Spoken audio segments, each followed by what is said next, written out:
2026, 27ஆம் ஆண்டிற்கான நிதிநிலை இடைக்கால நிதிநிலைக்கு இன்று வேளாண் துறை அமைச்சர் அவர்களும் நிதியமைச்சர் அவர்களும் அறிவித்திருக்கின்றார்கள். அந்த வகையில் இன்னைக்கு இப்போ பால் விலை லிட்டருக்கு வந்து ரூ. 3 உயர்த்தி கொடுக்கப்படும் என்று அறிவித்திருக்கிறார்கள்.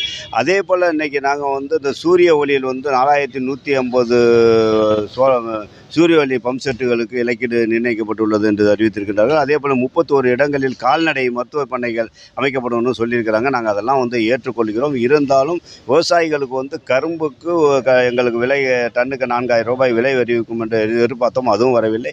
அதே போல் வந்து நெல்லுக்கு இன்னொரு ரூ. 100 200 கூடுதலாக கொடுத்துருப்பாங்கன்னு அதுவும் இது பண்ணியிருக்கோம். அதே போல் இந்த இலவச மின்சாரம் 2 லட்சம் மின் இணைப்பு கொடுத்திருப்பதை வந்து விரைவாக அதை துரிதப்படுத்தி அனைத்து விவசாயிகளுக்கும், அதே போல் தக்கல் முறையில் பணம் கட்டியிருக்க விவசாயிகளுக்கும் விரைவுபடுத்தி அவர்களுக்கு அந்த மின் இணைப்பு கிடைப்பதற்கு நடவடிக்கை எடுக்க வேண்டும்.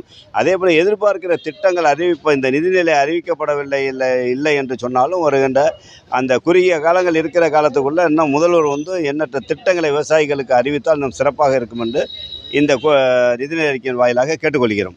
தமிழகத்திலே இன்றைக்கு இடைக்கால பட்ஜெட் நடந்து கொண்டிருக்கிறது.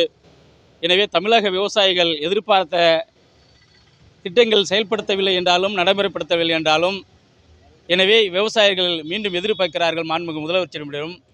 எனவே அந்த அனைத்து கூட்டுறவு கடன்களையும் தள்ளுபடி செய்ய வேண்டும். அதே மாதிரி தஞ்சை மாவட்டத்தில் உள்ள டெல்டாவில் உள்ள அந்த தூர்வாரும் பணிகளுக்கு இன்னும் நிதி ஒதுக்கி அதை நிறைவேற்ற வேண்டும்.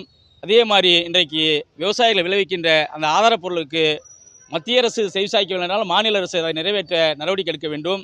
எனவே இது போன்ற திட்டங்களை விவசாயிகள், குறிப்பாக தஞ்சை மாவட்ட டெல்டா மாவட்ட விவசாயிகள் எதிர்பார்க்கிறார்கள். அதை செய்வதற்கு அரசு நடவடிக்கை எடுக்க வேண்டுமாய் இந்த நேரத்திலே பதிவு செய்கிறோம்.